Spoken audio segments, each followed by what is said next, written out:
जय श्री कृष्णा मित्रों। श्रीमद् भागवत गीता एकमात्र ऐसा दिव्य ग्रंथ है जो मनुष्य को जीवन जीने की सही दिशा दिखाता है। यह केवल एक धार्मिक ग्रंथ नहीं बल्कि एक संपूर्ण जीवन दर्शन है जो हमें धर्म, कर्म और प्रेम का गूढ़ ज्ञान प्रदान करता है। श्रीमद् भागवत गीता का ज्ञान न केवल इस जीवन के लिए बल्कि मृत्यु के बाद भी कल्याणकारी माना जाता है। इसे अपनाने वाला व्यक्ति अपने जीवन को श्रेष्ठतम बना सकता है। भगवत गीता के 18 अध्यायों में संकलित 700 श्लोकों को पढ़ना हर किसी के लिए आसान नहीं होता, लेकिन इनके सार को समझना अत्यंत महत्वपूर्ण है। इसलिए आज के इस विशेष वीडियो में हम आपको गीता से प्रेरित कुछ ऐसे अनमोल विचारों से परिचित कराने जा रहे हैं जो आपके जीवन को सही मार्ग पर ले जाने में सहायक होंगे। इन विचारों को जानकर आप न केवल गीता का वास्तविक अर्थ समझेंगे बल्कि आपके मन को भी अद्भुत शांति और सकारात्मक ऊर्जा प्राप्त होगी। मुझे पूर्ण विश्वास है कि आप इस वीडियो को अंत तक देखेंगे और मन लगाकर सुनेंगे। यदि आप इन गूढ़ रहस्यों को अपने जीवन में अपनाते हैं तो निश्चित रूप से आपकी सभी समस्याओं का समाधान मिलेगा और वह हर लक्ष्य प्राप्त होगा जिसकी आपको तलाश है। यह स्वयं भगवान श्री कृष्ण का कथन है कि जो व्यक्ति गीता के इस दिव्य ज्ञान को हर सुबह और रात सुनता वह आत्मसात करता है। वह संसार के मोह माया से मुक्त होकर सत्य के मार्ग पर अग्रसर होता है। भगवान श्री कृष्ण ने स्वयं कहा है, यह समस्त संसार मेरी माया से उत्पन्न हुआ है। मैं ही इसका पालन करता हूँ और अंत में मैं ही इसका संहार करता हूँ। भूत, भविष्य और वर्तमान के सभी जीवों को मैं जानता हूँ, परंतु वास्तव में मुझे कोई नहीं जानता। जिस प्रकार अंधकार में एक दीपक जलता है और चारों ओर प्रकाश फैलाता है, उसी प्रकार मनुष्य को सदा सत्य और धर्म के मार्ग पर चलना चाहिए। मित्रों, महाभारत के युद्ध में जब अर्जुन ने अपने सामने अपने ही परिवारजन, गुरु और सगे संबंधियों को देखा तो वे विचलित हो गए। उनका मन करुणा से भर गया, हृदय दुविधा से ग्रस्त हो गया और वे घोर निराशा में डूब गए। उन्होंने अपने हाथों से गांडीव धनुष गिरा दिया और अश्रुपूर्ण नेत्रों से भगवान श्री कृष्ण के समक्ष अपनी पीड़ा व्यक्त करने लगे। यहीं से प्रारंभ होता है श्रीमद् भागवत गीता का दिव्य संवाद, जहां भगवान श्री कृष्ण ने अर्जुन को मोह और अज्ञान के अंधकार से निकालकर उसे धर्म, कर्म और भक्ति का दिव्य ज्ञान प्रदान किया। यह संवाद केवल अर्जुन के लिए ही नहीं बल्कि समस्त मानवता के लिए एक अनमोल धरोहर है। तो मित्रों, आइए इस दिव्य ज्ञान के अमृत को अपने जीवन में आत्मसात करें और अपने मन को शांत, आत्मा को निर्मल और जीवन को सार्थक बनाएं। अर्जुन व्याकुल होकर कहते हैं, हे केशव, मैं यह युद्ध कैसे लड़ सकता हूं? यहां जो युद्ध के लिए एकत्रित हुए हैं वे मेरे अपने ही परिवारजन हैं। पितामह भीष्म और आचार्य द्रोण, यह तो मेरे पूज्य गुरुदेव हैं। हे मधुसूदन, क्या मैं अपने इन पूजनीय गुरुओं के विरुद्ध धनुष उठाऊं? यह तो अधर्म होगा। उनसे युद्ध करने से तो अच्छा है कि मैं भिक्षा मांगकर अपना जीवन यापन कर लूं। धृतराष्ट्र के पुत्र मेरे ही भाई हैं, वे मेरे अपने हैं। मैं अपनों का संहार करके कैसे सुखी रह सकता हूं? यदि यह युद्ध हुआ तो न जाने कितने योद्धा मारे जाएंगे, कितने परिवार उजड़ जाएंगे। जो महिलाएं विधवा हो जाएंगी उनका क्या होगा? नहीं कृष्ण, मैं यह युद्ध नहीं कर सकता। मैं अपने कुल का नाश कर दूं, यह मैं कैसे स्वीकार कर सकता हूं? अर्जुन की आंखों में अश्रु हैं, उनका मन विक्षिप्त हो रहा है, वे थर थर कांप रहे हैं। वे व्याकुल होकर कृष्ण से कहते हैं, हे कृष्ण, मेरा हृदय भय और संशय से भर गया है। मेरा मस्तिष्क शून्य हो रहा है, मेरा शरीर जला जा रहा है, मेरे हाथों से गांडीव धनुष फिसल रहा है, मेरे पैर थम नहीं रहे। मैं क्या करूं? मुझे कुछ समझ नहीं आ रहा। हे माधव, कृपया मेरा मार्गदर्शन करे, मुझे वह ज्ञान दे जो मेरे भ्रम को दूर कर सके। अर्जुन की यह दयनीय स्थिति देखकर भगवान श्री कृष्ण मुस्कुराए। वे अर्जुन के भीतर उठते द्वंद्व को भली भांति समझ रहे थे। तब उन्होंने अर्जुन को वह दिव्य और सनातन ज्ञान दिया जो न केवल उस समय अर्जुन के लिए बल्कि आज भी संपूर्ण मानव जाति के लिए एक मार्गदर्शक प्रकाश स्तंभ है। श्री कृष्ण ने गीता के उपदेश देते हुए कहा, हे अर्जुन, तुम बुद्धिमान की भांति बात कर रहे हो, किंतु जो वास्तव में ज्ञानी होते हैं वे इस प्रकार शोक नहीं करते। मृत्यु और जीवन का शोक करना अज्ञान का लक्षण है। इसलिए उठो, मोह को त्यागो और अपने कर्तव्य का पालन करो। हे अर्जुन, इस संसार में कुछ भी तुम्हारे नियंत्रण में नहीं है। तुम चाहकर भी जीवन और मृत्यु को रोक नहीं सकते। यह सृष्टि का अटल नियम है कि यहां सब कुछ मेरे ही द्वारा संचालित होता है। ये सभी योद्धा वास्तव में मेरे ही द्वारा मारे जा चुके हैं। तुम तो केवल एक निमित्त मात्र हो। इसीलिए जो ज्ञानी होता है वह किसी के मरने पर शोक नहीं करता, ना ही वह भूतकाल की पीड़ा में डूबता है और ना ही भविष्य की चिंता करता है। जो होना तय है वही होगा और जो नहीं होना है वह कभी नहीं होगा। जो इस सत्य को हृदय से स्वीकार कर लेता है वह चिंता और दहक से मुक्त हो जाता है। इसलिए हे पार्थ, यह मत सोचो कि यहां कौन अपना है और कौन पराया। एक क्षत्रिय का कर्तव्य है कि वह अधर्म के विरुद्ध युद्ध करे और न्याय की रक्षा के लिए अपने धर्म का पालन करे। यही उसका परम धर्म है और यही उसका मोक्ष प्राप्त करने का मार्ग भी है। यदि तुम मोहवश अपने कर्तव्य से विमुख हो गए तो संपूर्ण संसार तुम्हारी निंदा करेगा। लोग तुम्हें कायर और नपुंसक कहेंगे। यह युद्ध केवल व्यक्तियों के बीच नहीं है, यह धर्म और अधर्म के बीच की लड़ाई है। यदि अन्याय को समय रहते समाप्त नहीं किया गया तो अधर्म और भी अधिक प्रबल हो जाएगा। इसलिए आसक्ति को त्याग कर निष्काम भाव से युद्ध कर श्री कृष्ण अर्जुन को समझाते हैं, हे अर्जुन, मृत्यु एक अपरिवर्तनीय सत्य है जिसे कोई भी टाल नहीं सकता।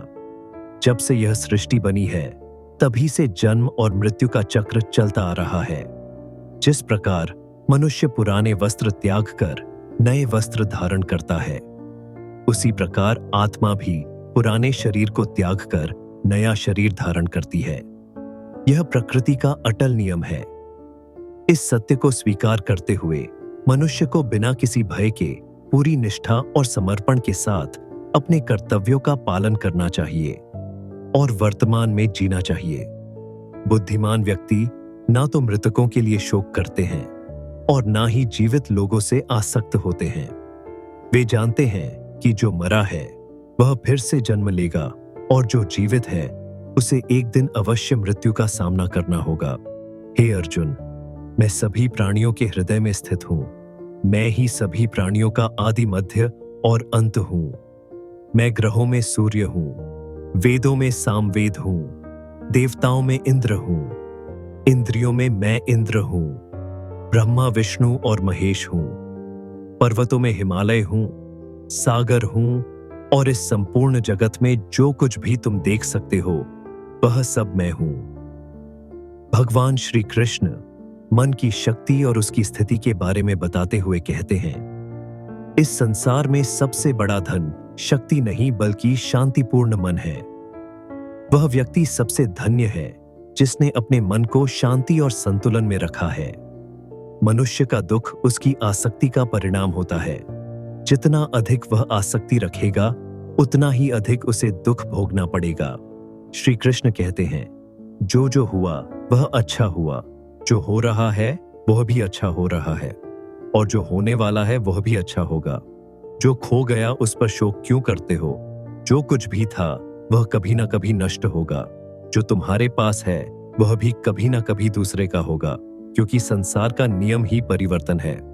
भगवान श्री कृष्ण आगे कहते हैं, मनुष्य को अपने कर्तव्यों का पालन छीना किसी भी स्वार्थ और पक्षपाती भाव के करना चाहिए। उसे परिणाम की चिंता किए बिना अपने कर्मों को निष्ठा और समर्पण के साथ करना चाहिए। उसे ना तो जीवन की कठिनाइयों से डरना चाहिए, ना ही भाग्य से। कर्तव्य और संघर्ष ही जीवन का हिस्सा है और इन्हें निभाने में ही सच्ची शांति और मोक्ष है। हे अर्जुन, स्वयं को पूर्ण रूप से भगवान के चरणों में समर्पित कर दो। यही सबसे बड़ा आश्रय है।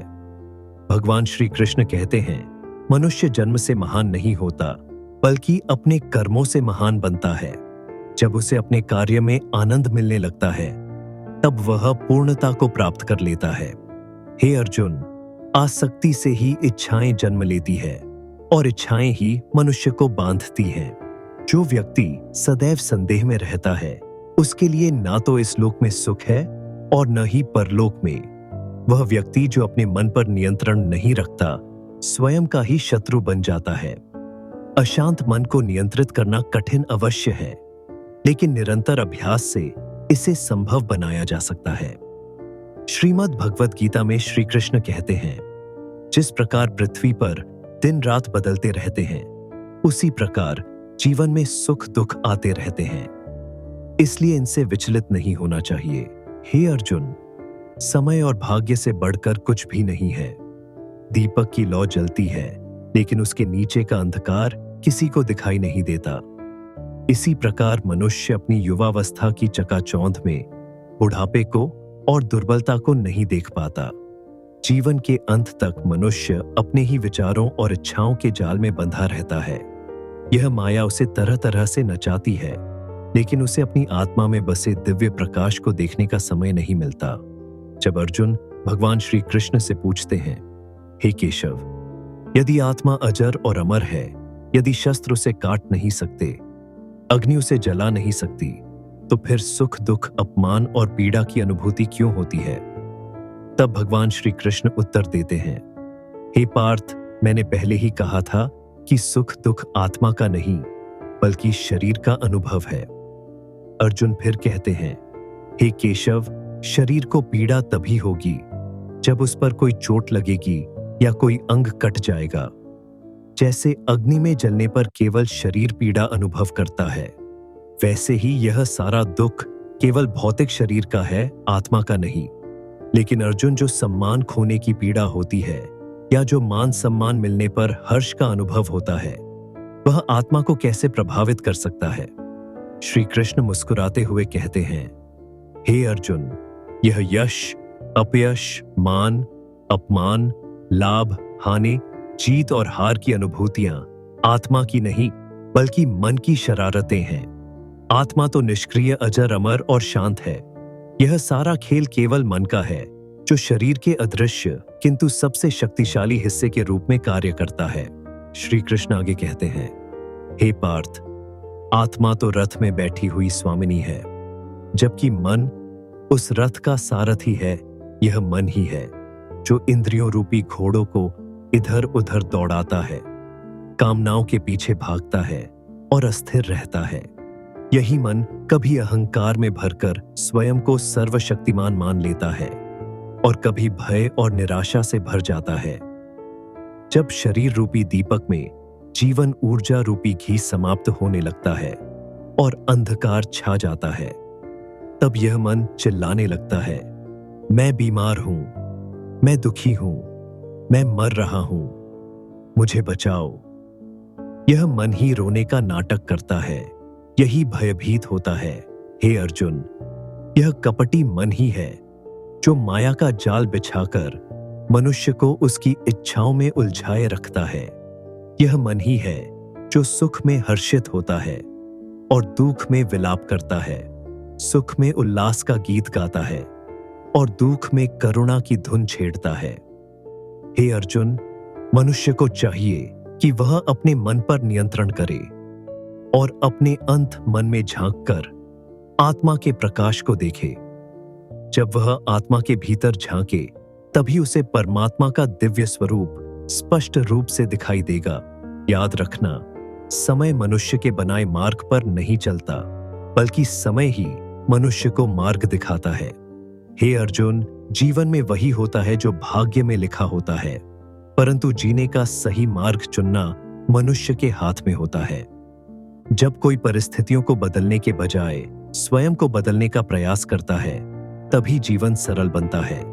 जब समय प्रतिकूल हो, तो धैर्य और शांति ही सबसे बड़ा सहारा होता है। और जब भक्ति का भाव स्वयं प्रकट होने लगे, तो समझ लेना कि तुमने ईश्वर को नहीं चुना, बल्कि ईश्वर ने तुम्हें चुना है।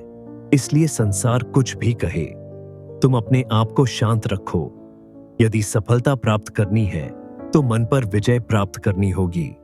जब मन नियंत्रित होता है तो उसकी ऊर्जा एकाग्र होकर मनुष्य को अपने लक्ष्य की ओर अग्रसर करती है, जिससे वह सफलता प्राप्त करता है। भगवद गीता में श्री कृष्ण कहते हैं कि जिसने अपने मन पर नियंत्रण पा लिया वह व्यर्थ की चिंताओं और इच्छाओं से मुक्त होकर जीवन में उन्नति करता है। यदि मन नियंत्रित नहीं होता तो वही मनुष्य का सबसे बड़ा शत्रु बन जाता है। जो व्यक्ति सदैव संदेह करता है वह कभी शांति प्राप्त नहीं कर सकता। अत्यधिक शंका करने से मनुष्य का चित्त विचलित हो जाता है और वह अपने संबंधों को स्वयं नष्ट कर लेता है। मनुष्य का जीवन उसके कर्मों पर आधारित होता है। जो जैसा कर्म करता है वैसा ही फल उसे प्राप्त होता है। यदि वह श्रेष्ठ कर्म करेगा तो उसे उत्तम परिणाम मिलेंगे और यदि वह अधर्म के पथ पर चलेगा तो उसे उसी के अनुरूप फल भुगतना पड़ेगा। यदि कोई व्यक्ति कोई भी कार्य करेगा तो उसे उसके परिणाम अवश्य भुगतने होंगे। इसलिए सदैव शुभ कर्म करने चाहिए। हमारे दुखों के 5 प्रमुख कारण हैं। लोग कहते हैं कि जब उनकी इच्छाएं पूरी होती है तो यह भगवान की कृपा है, लेकिन जब परिस्थितियां विपरीत होती हैं तो वे दुखी हो जाते हैं। वे इसे भगवान की कृपा नहीं मानते। यह अधूरी दृष्टि ही दूसरे के दुख का पहला कारण है। जो कुछ भी संसार में होता है वह किसी के लिए अच्छा और किसी के लिए बुरा हो सकता है, लेकिन हम केवल अपने लाभ की ही चिंता करते हैं। यही स्वार्थ हमारे दुख का दूसरा कारण है। हमारे पास जो कुछ भी है या जिसे हम पाना चाहते हैं उसके छिन जाने या ना मिलने का भय हमेशा बना रहता है। यह भय हमारे दुखों का तीसरा कारण है। जो हमें करना चाहिए वह ना करना और जो नहीं करना चाहिए उसे करना, यह लापरवाही हमारे दुखों का चौथा कारण है।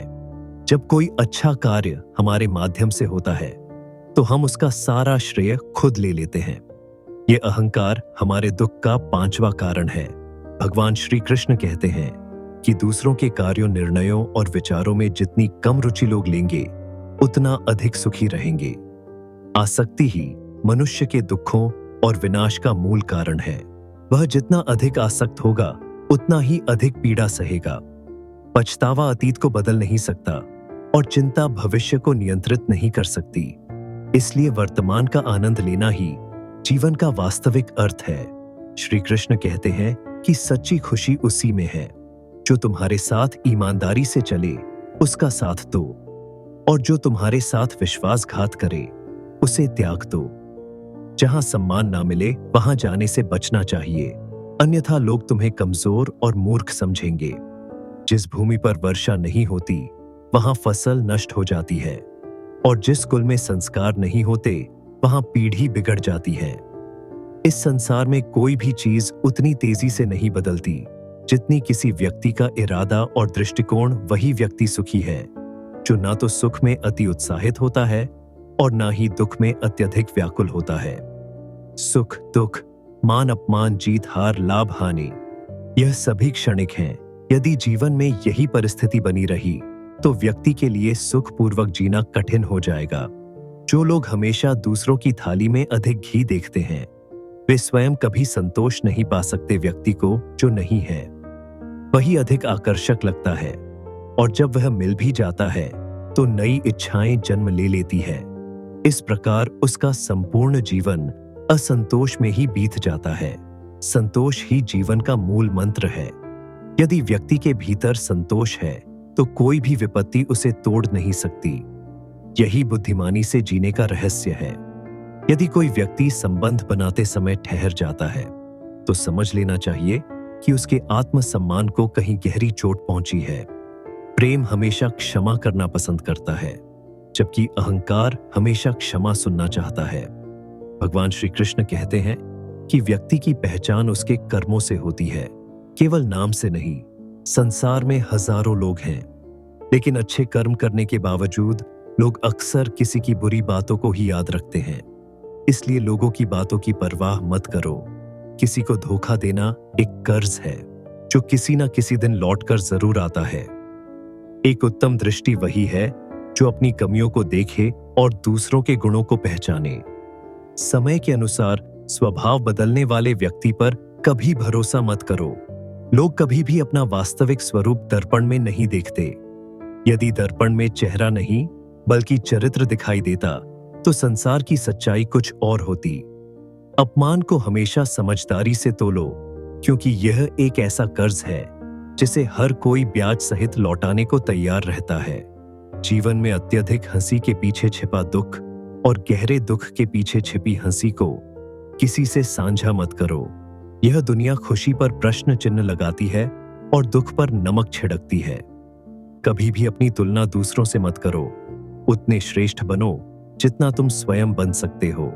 संसार में दो प्रकार के लोग होते हैं, एक वे जो छोटी छोटी परेशानियों से घबरा जाते हैं और दूसरे वे जो कितनी भी कठिनाइयां आ जाए फिर भी स्वयं को संभाल लेते हैं। कुछ लोग सब कुछ पाकर भी दुखी रहते हैं, जबकि कुछ लोग खाली हाथ रहकर भी भगवान का स्मरण करके मुस्कुराते रहते हैं। जीवन बदलने के लिए हर किसी को समय मिलता है, लेकिन समय को बदलने के लिए जीवन दोबारा नहीं मिलता। श्री कृष्ण कहते हैं, जो होना है वह होकर रहेगा और जो नहीं होना है वह कभी नहीं होगा। जिनके मन में यह अटल विश्वास होता है वे कभी भी चिंता में नहीं पड़ते। हे अर्जुन, तुम इस संसार में अकेले आए हो और अकेले ही जाओगे। वास्तव में यहाँ कोई किसी का अपना नहीं होता। यहाँ तक कि हमें जन्म देने वाले माता पिता भी एक दिन हमें छोड़कर चले जाते हैं। तो फिर दूसरों से क्या आशा रखनी। यदि कोई तुम्हें छोड़कर चला जाए तो दुखी मत होना याद रखना, भगवान सदा तुम्हारे साथ है। श्री कृष्ण कहते हैं कि कोई व्यक्ति मुझे माने या ना माने, मैं किसी को नहीं छोड़ता। यह सभी मेरे ही बच्चे हैं। जो व्यक्ति अकेलापन महसूस करता है और दुखी होता है, उसे ना अकेलेपन से घबराने की आवश्यकता है और ना ही उदास होने की। जब जीवन में कठिनाइयां आए तो धैर्य रखना, हिम्मत मत हारना। जो लोग स्वयं पर नियंत्रण रखते हैं और कठिन समय में धैर्य बनाए रखते हैं, वे हर चुनौती को सरलता से पार कर लेते हैं। लेकिन जो डरते हैं, उनकी कठिनाइयां और बढ़ जाती है। जो कठिन समय में अपने साहस को संभालते हैं, वे सबसे बड़ी मुश्किलों को भी आसानी से हरा देते हैं। जीवन में सबसे बड़ी भूल वही होती है जिससे हम कोई सीख नहीं लेते। आज जो भी कार्य तुम कर रहे हो वह व्यर्थ नहीं जाएगा, तुम्हें उसका फल अवश्य मिलेगा। और जो कुछ भी तुम्हारे पास आज है वह तुम्हारे पिछले कर्मों का ही परिणाम है। भगवान श्री कृष्ण कहते हैं कि जो व्यक्ति सच्चे भक्ति भाव से मेरी आराधना करता है, मैं उसे वह प्रदान करता हूं जो उसके पास नहीं है, और जो कुछ उसके पास पहले से है उसकी रक्षा करता हूं।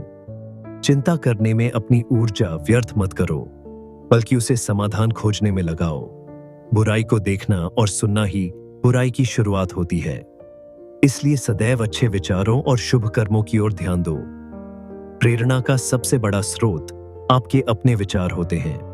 इसलिए खुद को बड़ी सोच के लिए प्रेरित करें और जीतने के लिए अपने भीतर की शक्ति को जगाएं। कर्म का सिद्धांत बहुत सीधा और सरल है। अच्छा करो, क्योंकि जैसा तुम करोगे वैसा ही तुम्हें मिलेगा। अगर कोई भी व्यक्ति राधा कृष्ण का अनुसरण नहीं करता तो वह जीवन में कोई उद्देश्य नहीं पा सकता। जो लोग कीर्तन नहीं करते वे मोक्ष की ओर एक कदम भी नहीं बढ़ पाते। जो व्यक्ति दुखों का अनुभव करता है वह भविष्य में सुख पा सकता है, लेकिन जो दूसरों को दुखी करता है वह कभी भी सुखी नहीं हो सकता। अपने भीतर करुणा का वास करे, आवेग का नहीं। फूल बादलों की वर्षा से खिलते हैं, ना कि उनके गरजने से। एक व्यक्ति चाहे कितना भी मीठा बोले, अगर वह गलत है तो वह अंत में सिर्फ तकलीफ ही देगा। वहीं जो सच्चा होता है वह चाहे कितना भी कड़वा बोले, वह एक दिन औषधि की तरह काम आएगा। जैसे एक दीपक अपनी रोशनी कम किए बिना लाखों दीपकों को जलाता है, उसी तरह यदि हम खुशियां बांटते हैं तो हमारी खुशियां कम नहीं होती। भगवान श्री कृष्ण कहते हैं, हे मानव, अगर तुम सभी सांसारिक दुखों से छुटकारा पाना चाहते हो तो मेरी भक्ति करो। जो मेरी पूजा नहीं करता वह ना तो इस जन्म में और ना ही अगले जन्म में शांति प्राप्त कर सकता है। भगवान श्री कृष्ण का यह संदेश है कि जो मनुष्य मुझसे परम प्रेम करता है और गीता के इस गुप्त ज्ञान को मेरे भक्तों को बताता है, वह मुझे बहुत प्रिय है। इसलिए आप भी इस गीता ज्ञान को फैलाकर भगवान श्री कृष्ण की कृपा प्राप्त करें। हमें उम्मीद है कि आपको हमारा प्रयास पसंद आया होगा। अगर वीडियो में कोई त्रुटि या गलती रह गई हो तो हम इसके लिए क्षमा प्रार्थी हैं। कृपया इस वीडियो को लाइक करें और अपने परिवार के सदस्यों के साथ साझा करें। अगर आप हमारे चैनल पर नए हैं तो चैनल को सब्सक्राइब करें और घंटी दबाना ना भूलें ताकि आप हमारे सभी ज्ञानवर्धक और प्रेरणादायक वीडियो समय पर देख सके। कमेंट सेक्शन में जय श्री राधे कृष्णा लिखकर भगवान के प्रति अपना आभार व्यक्त करें। जय श्री राधे कृष्णा, जय श्री राधे कृष्णा।